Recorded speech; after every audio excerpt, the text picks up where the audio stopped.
Reppin' Philly ain't a choice, it's a way of life. PhillyGoat.com is your one stop shop for Philly pride. Use the promo code Jim Montgomery for 10% off. Look fresh, stay Philly, Philly Goat. Go Birds.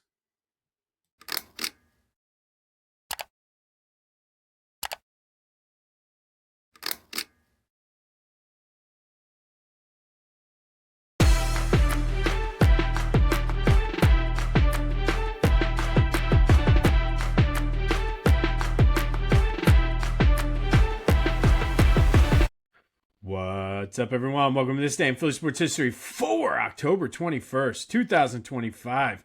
I'm your host, Jim Montgomery. Welcome to a Tuesday edition of the podcast. It is Tuesday, time for a little motivation / positivity, brought to you by the Clashing Conferences Sports Fan Network. Go to theclashingconferences.com, see what they have to offer, how you can join. Come on over, join the team, have some fun, some good back and forth banter. This Day in Philly Sports History is a proud member of the Clashing Conferences Sports Fan Network. So go to clashingconferences.com to see all the details. All right, going back to our old pal Mark Manson today. I subscribe to his newsletter, so there's some times where every week I get something and I'm like, I have to go with this.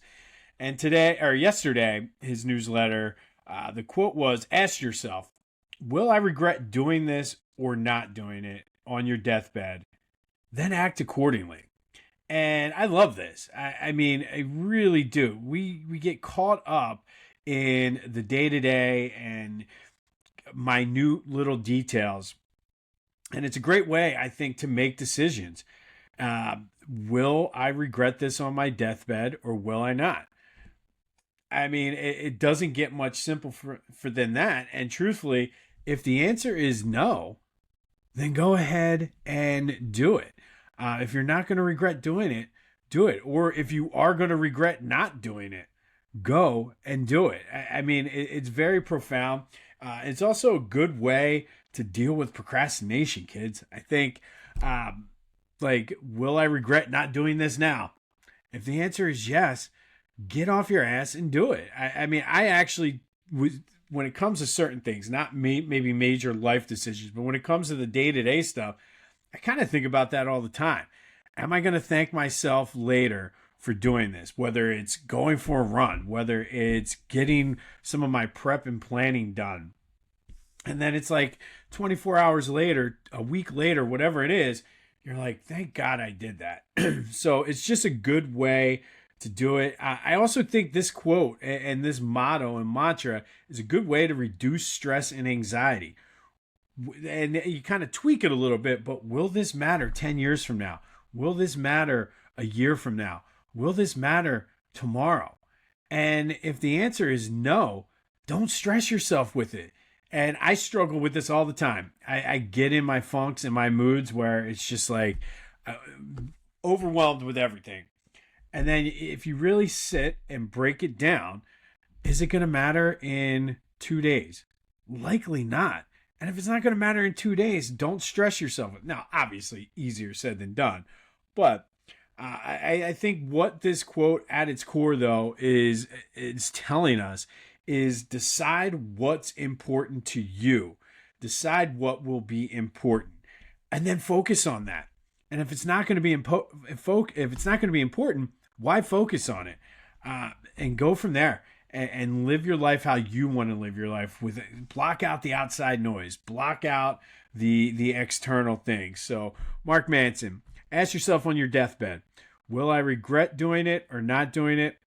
And then act accordingly. I'm paraphrasing somewhat there, but I do think it's a good way to view life. What even from the biggest decisions you have to make, like leaving and trying to get a new job, or buying a house, getting married, getting out of a relationship, down to the everyday menial tasks that tend to stress us out.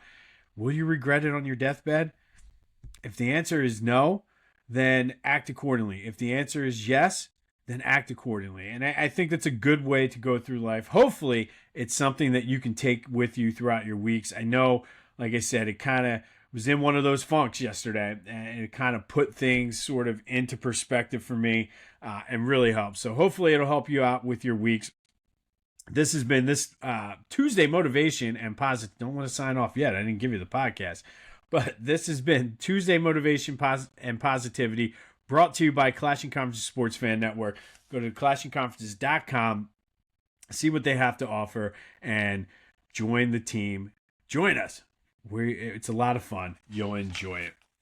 All right, so let's go to the big news, and this will tie in eventually, if you bear with me, with our Tuesday Motivation. And big news out of Eagles camp is Brandon Graham set to announce he's coming out of retirement. And look, I feel very strongly about this, and here's why. First of all, the Eagles certainly could use a guy like Brandon Graham in the locker room, if nothing else, especially with all the probably media manufactured drama. But I think having his personality and his leadership in the locker room is going to do wonders for this team. They could actually use the help on the field. Now, temper your expectations. I don't think we're going to see Brandon Graham from Super Bowl 52. But, I mean, he was playing at a high level last year before the injury against the Rams. So, I mean, it does not hurt. I don't necessarily want or feel this should be the only move that Howie makes to fix the pass rush. I don't think it will be. I also hope he doesn't couple this with Nolan Smith coming back and say, there's our pass rush, unless it means he's going out and getting a quality cornerback too, and then we can kind of talk about it. But I do think there's more moves above this. So welcome back, Brandon. I'm glad to have you. Coincides perfectly with the Kelly Green game this weekend, so I can officially wear my Brandon Graham jersey. Haven't gotten a chance to wear it to a game yet, so I'm looking forward to wearing it now, especially now that he's back. And again, temper your expectations. I don't expect him to be in the lineup this weekend, but it would not surprise me to see him, especially against the Giants, especially in the Kelly Green game. And if Brandon Graham does play in this game, Eagles by 1,000,000. But a lot of people were kind of mixed on this, I guess. And this is what bothers me. Again, I don't think anybody's expecting Brandon Graham to come in and be, or at least put it this way, you shouldn't be expecting Brandon Graham to come in and get 10 sacks for the rest of the season. Not going to happen. Can he be a productive player on this pass rush and help open some stuff up for the other guys? Could he work with a guy like Jalix Hunt and even Jihad Campbell to a certain extent, give them some of his knowledge? Absolutely. Is he going to come out and make the Pro Bowl in 8 games? No. I mean, I if he does, that bodes well for this Eagles team, but I'm going to go out on a limb here and say no. But the fact that people are talking about his legacy, and this is one of those things I have major issues with our society in general. And now, not turning this into a political rant, just going to skirt around it somewhat. But why do you care about Brandon Graham's legacy?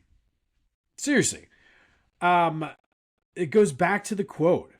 Will Brandon Graham's legacy matter on your deathbed? Probably not, unless you're Brandon Graham or his family. So why are you concerned with Brandon Graham's legacy? And furthermore, Brandon Graham could come out of retirement and play like absolute ass, not do anything, be 2 steps too slow, and not really contribute much other than to the locker room, which I think ultimately that's going to be the biggest plus side of Brandon coming out of retirement. But so what? He comes out and plays like ass. Eagles don't win the Super Bowl, and it tarnishes his legacy? Brandon Graham's legacy is set in stone. It was set in stone in the final minutes of Super Bowl 52 when he strip sacked Tom Brady to set up the Eagles to win the Super Bowl. Barring something ridiculous that he goes and signs with the Cowboys or pulls an O.J. Simpson, nothing is going to tarnish this man's legacy. So why be concerned about it? You got to see the forest among the trees. Look at the big picture. Look at the fact that from a locker room standpoint alone, this is an excellent move. It's an excellent move for the Eagles. Brandon Graham, I'm not convinced ever fully wanted to 100% retire. I think the Eagles almost kind of forced him to retire because he was playing at a high level prior to the injury. And I mean, if you look at the timing and everything of this, he likely would have been out to start the season, especially after tearing the tricep again. Maybe he's a couple weeks later coming back than what he would have been had he not retired. But come on, if that is your biggest concern, is his legacy's not changing because he's coming out of retirement to play. His legacy is set in stone. Does anybody remember that Jerry Rice played for the Seattle Seahawks? And if you did it ruin his legacy? Did playing for the Arizona Cardinals ruin Emmitt Smith's legacy? No. So coming out of retirement to play for your team, to be a locker room leader, to help right the ship, not going to ruin his legacy. Like I said, that legacy was set back when he strip sacked Tom Brady. So welcome back, Brandon. Looking forward to it. Can't wait to bust out the jersey. And look, any production we get on the field from him, even if it's just to take up space and give a guy a breather, it's worth it. I just hope it's not the only move. But that is the big news. And Brandon Graham is already helping this Eagles team out. Because if it wasn't for the rumors and him coming out of retirement, likely the story would have been twisted about A.J. Brown, who was a little emotional after he caught his second touchdown. Said, throw me the effing ball or something along those lines. Nobody has been able to hear. I've heard it, and what the transcript was doesn't sound like it. But, I mean, he was demonstrative. He said, this is what happens when you throw me the effing ball or throw me the effing ball, whatever. That would have been the story. And now that's going to get washed away this week. So Brandon's already making an impact. And by the way, that's a ridiculous story, a ridiculous narrative that was about to be painted about A.J. Brown. Because truthfully, he's 100% right. If he said, this is what happens when you throw me the effing ball, no matter who it was directed toward, he's 100% right. He's not wrong. I think it was more just the finally. Damn it, this is what happens. More so than anything. But to twist that and make it a narrative about A.J. Brown being a me guy or A.J. Brown being this, A.J. Brown being that is ridiculous. I want my receiver to want the ball. I want my receiver to say, this is what happens when you throw me the ball. Especially when your offensive line can't get a push on the run. Saquon Barkley's getting hit in the backfield every single damn time. I want my wide receiver 1A to be like, throw me the damn ball. So Brandon's already helping the team out, but it's ridiculous. And again, why do you care? The Eagles are winning. The numbers and the stats show that when A.J. Brown gets the ball consistently and has big games, the Eagles win. The fact that they've not lost a game since he and Devontae, or have never lost a game when he and Devontae get 100 yards receiving, that's a pretty telling stat. So AJ was 100% right. That's what happens when you throw him the effing ball.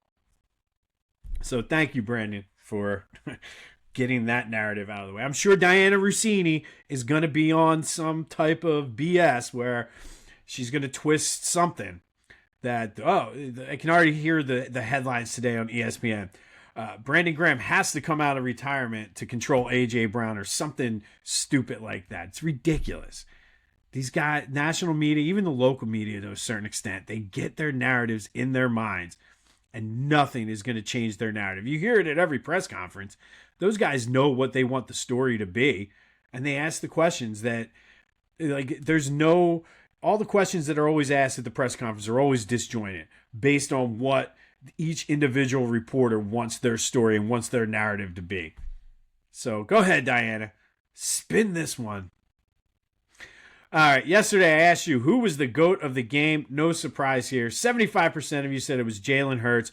100%. And again, perfect passer rating. Best game probably ever. But he can't throw. He can't throw. All he does is when the lights are the brightest, when the pressure is on the most, all he does is rise to the occasion. But go ahead. Tell me about how he's terrible. Tell me about how this, that, and the other. They won that game because of Jalen Hurts. So miss me with all that. And as far as rewatching the game and everything, I stand by everything I said yesterday. Offensive line is not getting a push. And it's hurting them more so than anything. I did notice that they didn't necessarily run every single time now that Jalen's under center, but it is a telling sign. I would like to see him under center more. Run more play action, pass out of being under center, and I think that'll open up the running game. And truthfully, if teams are going to dare Jalen to do what he did on Sunday, that'll open up the running game because eventually they're going to have to put more or less than 8 people in the box if AJ and Devontae. I mean, that little, whatever you want to call it, the lob fly route whenever there's a blitz coming is there every time for both guys. And they've both have said it. I've seen it in the stands. So, Jalen, take advantage of it. And if they're going to make you beat them, well, do what your mentor would do. That's our Eagles coverage for the day.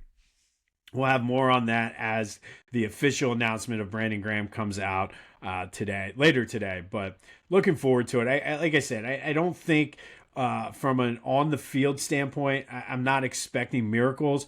But I think from a locker room standpoint, this is awesome. So, all right, Flyers win yesterday 5-2. I spent way too much time on that than what I wanted to. But Flyers win 5-2, probably their best game so far of the season. Owen Tippett had 2 goals. Cam York had 3 assists. The power play looked great. They had 2 power play goals. Mishkov had an assist. He's starting to get back, I guess, his sea legs under him. Dan Vladar is awesome in goal once again. And this is a solid win. I'm telling you, I've been saying it for a year plus now. Get on the Flyers bandwagon now. This team is going to be good. This team is going to be fun. Hockey is back, baby.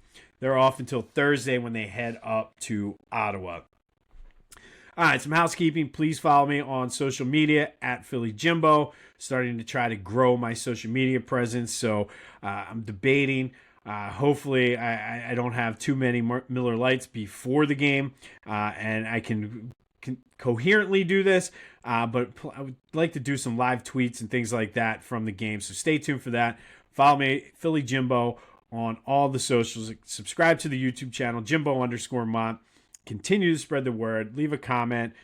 Subscribe. Leave a review. All that other good stuff. And don't forget, Brotherly Birds Breakdown will be out Thursday night during Thursday Night Football. But lots of good things happening on the channel. Whether you're coaching Little League, crushing your fantasy league, or just rolling up to a bachelor party like a Philly legend, Lotwin Custom Hype Chains bring the energy. Fully customizable, totally unforgettable, and guaranteed to turn you into the MVP of the moment.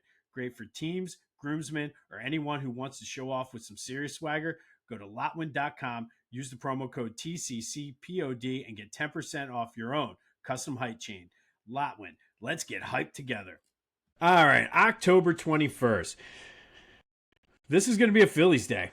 And could the World Series be any worse for Phillies fans than what it is? You got the Dodgers, who the Phillies outplayed in that divisional series and lost to, and the white whale, so to speak, that I was hoping for a Phillies Blue Jays World Series this year, but the Blue Jays. So it couldn't be worse. But this is going to be a Phillies day because the Eagles, all time on October 21st, 1-10. Not a good day for our Birds. The only win coming in 1984 when they beat the Giants 24-10. So what does that leave us with? Well, I mentioned the Blue Jays. So let's start with 1993.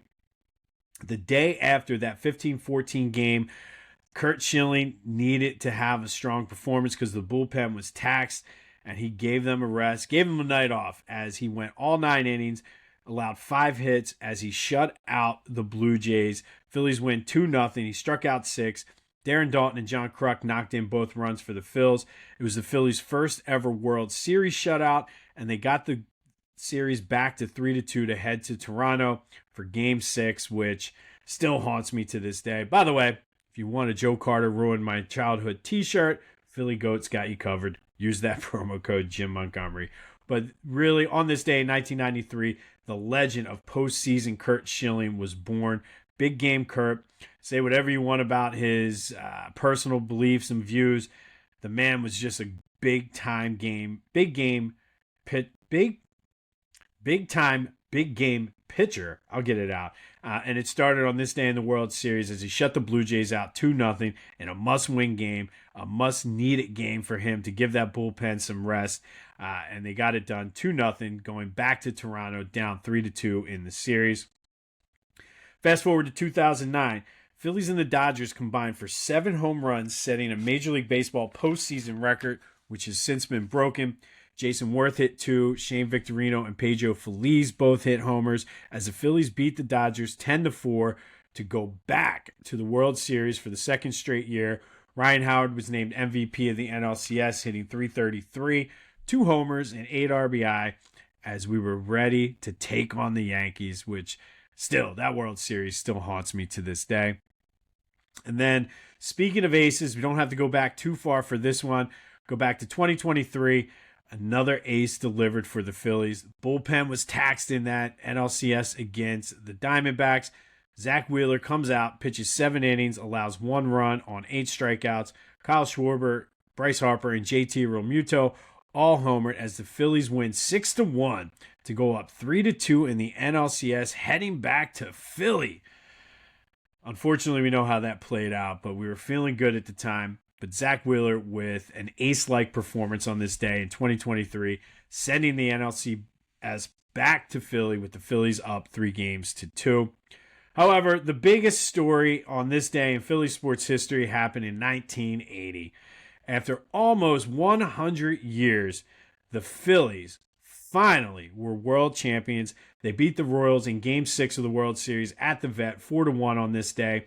Tug McGraw's strikeout of Willie Wilson, Mike Schmidt jumping into his arms to try to get in the newspaper. Schmidt was named the MVP, drove in 2 runs in this game, ended with a strikeout, obviously, of Willie Wilson. All 4 Phillies wins in this World Series ended with a Phillies relief pitcher striking out the side. As I mentioned, Mike Schmidt was the MVP, hit .381, 2 homers, and 8 RBI. Steve Carlton was dynamic, 7 innings pitched, 7 strikeouts, and then Tug McGraw had nothing left. If you ever heard the story, he had nothing left in his arm, managed to get the 2-inning save. But on this day, 1980, the Phillies win their first World Series championship, beating the Royals 4-2, winning Game 6 4-1 when Tug McGraw struck out Willie Wilson, who struck out 12 times in that World Series. Not a good series for old Willie, but it was the Phillies winning their first World Championship after almost 100 years of being in existence. That does lead to today's trivia question. Mike Schmidt hit 2 home runs in the 1980 World Series. The Phillies as a team only hit 3. So they did it with doubles and singles and base hits and just timely hits.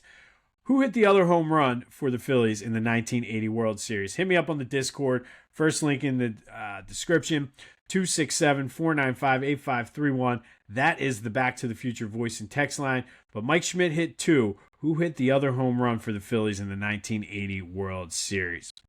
And then finally today, our 2025 Philadelphia Sports Hall of Fame induction spotlight is on Eddie Coyle, who is a Paralympic powerlifter. He was a Bonner graduate, was diagnosed with polio at age 2. Obviously, that hampered what he could do physically, but he didn't let it stop him. He would go on to win the gold medal in the middleweight powerlifting in the 72 Paralympics. He won the gold medal in the lightweight in the 76, and then came back with a silver medal in the middleweight division in the 1980. He also swam the English Channel, which If you know anything about that, is one of the toughest things that you could do. The Dr. Eddie Coyle Award is awarded to the Delco, is awarded to a Delco recipient from the PA Sports Hall of Fame, someone with a disability who just outshines and just goes above and beyond what everyone thought was capable. He has set 23 world records throughout his career. He's in the Delco Sports Hall of Fame, the Pennsylvania Sports Hall of Fame, and on November 6th takes his spot with Philadelphia area legends as he is inducted into the Philadelphia Sports Hall of Fame down at Live Casino. Tickets are still available. Hit me up if you're interested. But Eddie Coyle, Paralympic powerlifter, is today's Philadelphia Sports Hall of Fame inductee spotlight. Don't forget the trivia question: who hit the third home run in the 1980 World Series for the Phillies? On this day in 1980, Phillies were world champions of baseball for the first time in their team's history, beating the Royals in the World Series 4-2. 2023, Zach Wheeler with an epic performance as the Phillies take a 3-2 lead in the NLCS. 2009, Phillies close out the NLCS thanks to the long ball. They and the Dodgers tied a Major League Baseball record for postseason home runs. And then 1993, the legend of postseason Curt Schilling was born, going a complete game shutout against the Blue Jays to send the series back to Toronto. We will have more on Brandon Graham as we slowly turn the page and get ready for the Giants this week, a revenge game for the Birds. Remember, think to yourself and ask yourself, will I regret not doing this on my deathbed? Will I regret doing it? And then whatever your answer is, act accordingly. Do what you want to do. Do what's important. Make what you do is important. And that hopefully will get you through your weeks and something you can take away from it. But that is Tuesday Motivation. Excited for BG to come back, though, baby. Like I said, I feel like it's a good thing. And if you're worried about legacy, why are you worried about his legacy? Obviously, he's not. So I'll leave you with that. This has been This Day in Philly Sports History for October 21st, 2025. My name is Jim Montgomery. Go have yourselves a Tuesday. And until next time, I'll see you when I see you.